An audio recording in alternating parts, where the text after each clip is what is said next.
Hi, it's Martina again. Today's video task should cover talking about the abbreviation EDM, about words such as anode, cathode, dielectric liquid, or cavities in molds.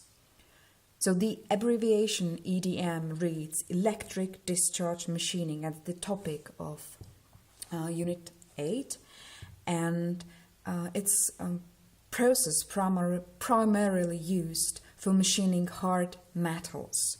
The only prerequisite is that the material must be conductive because we are using electricity or electric current. So we can distinguish two electric discharge machining processes and can be sinker and wire. Within the wire electric discharge machining, we used thin single-strand metal wire, usually calibrated thickness of brass or copper, and the thickness is 0.6 millimeters. And this wire is fed through the material and it removes the material. The wire has to be immersed in a tank of dielectric liquid, which is non-conductive medium.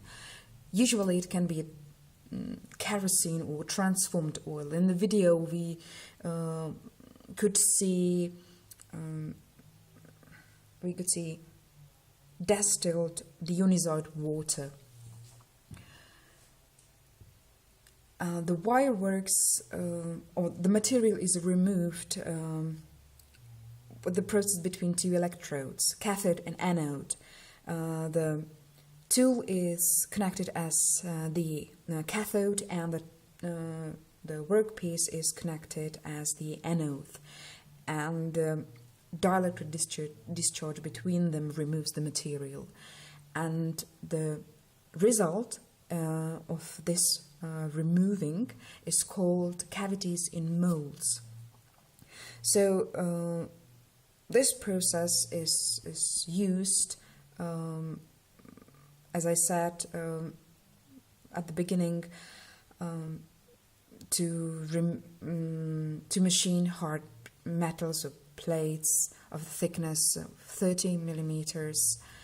And what is essential, that the personnel operating the machine has to preset as much operation as possible within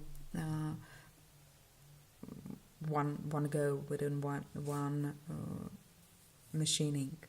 So if you want to machine hard metals, please do not use scissors. It's very hard, almost impossible, and use electric discharge machining. So thank you very much for watching, and we'll see each other with next or last task with Unit 10. Bye.